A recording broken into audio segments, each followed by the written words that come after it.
Bonjour, donc Catherine Boquet, j'ai fondé l'entreprise SFI en 1995 que je dirige toujours.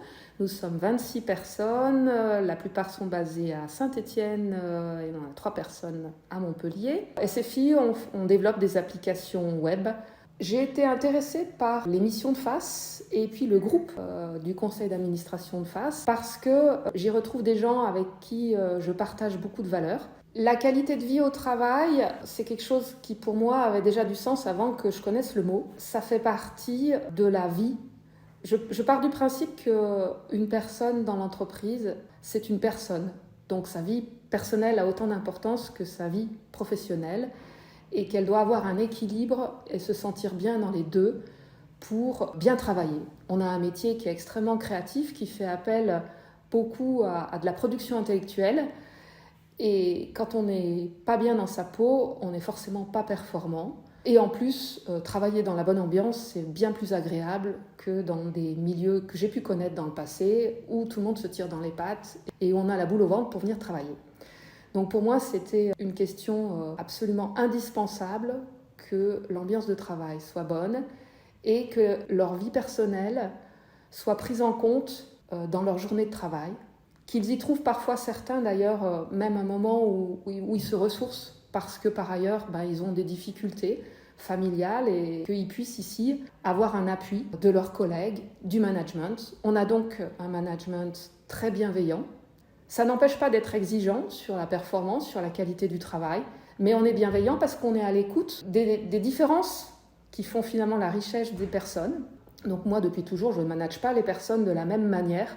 Je prends leur cas individuel et j'essaye d'avancer avec eux. C'est moi qui m'adapte selon leur façon à eux d'être et de percevoir les choses, de tirer toujours le meilleur de leurs compétences, qui au final, je pense, bien plus performant que de forcer les gens.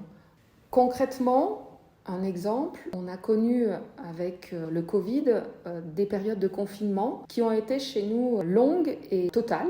C'est-à-dire que j'ai dû fermer l'entreprise 2 fois 3 mois à peu près. Et donc, les salariés ont fait du télétravail depuis chez eux à 100% pendant des périodes assez longues. Et ça nous a permis de voir que c'était un mode de fonctionnement possible pour nous. Mais ça nous a aussi montré les limites du télétravail, c'est-à-dire que même si on a tenté de faire des petits jeux à distance, des moments de détente, le lien social n'est pas du tout le même. Et au bout d'un certain moment, l'effet cohésion d'équipe qu'on avait va se réduire. Donc voilà, donc on a bien compris les uns et les autres à travailler dans ce mode-là, tout ce qu'on y perdait, mais aussi tous les avantages qu'on y trouvait. On s'est fait aider d'une consultante spécialisée en RH et on a fait un grand sondage. On a eu des résultats avec une assez bonne homogénéité. Donc avec cette consultante, on a écrit un accord d'entreprise qui propose plusieurs formules de télétravail et chacun va choisir sa formule. Donc en général, on fait ça au 1er septembre. Malgré tout, on peut avoir des changements en cours d'année. On s'est calqué sur l'année scolaire qui finalement impacte plus la vie personnelle que l'année civile. Donc du coup, chaque début d'année scolaire, les gens remplissent donc un formulaire pour opter pour telle ou telle formule. Donc on a ce qu'on appelle la formule fixe et la formule occasionnelle. Et on a un outil informatique qu'on avait développé déjà avant le Covid qui nous permet d'avoir un planning visible par tout le monde et sur lequel la direction vient valider les demandes. Donc je fais les demandes et puis on valide et on voit qui est là, qui n'est pas là, qui est en congé, qui n'est pas en congé, qui est en RTT, qui n'est pas en RTT, etc. Donc on a une vision de ça.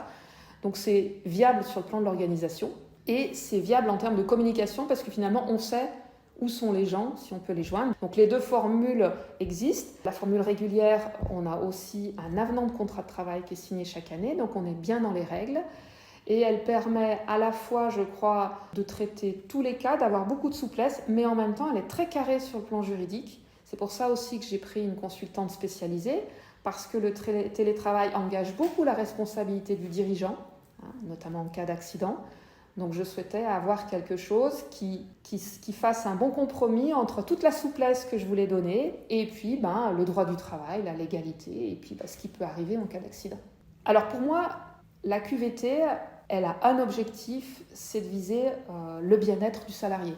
Et quand on parle de bien-être, il ne faut pas confondre plaisir et bien-être. On peut à un moment donné se faire plaisir en faisant une sortie tous ensemble, en rigolant. D'accord, on va tisser des liens qui peuvent perdurer. Ça, c'est de la QVT. Mais la QVT, au fond, c'est le bien-être des personnes sur toute l'année. Et la qualité de vie au travail, c'est ça. Et je suis persuadée, en plus, je peux le dire en tant que chef d'entreprise, parce que je ne fais pas de l'angélisme, que c'est un facteur de performance de l'entreprise.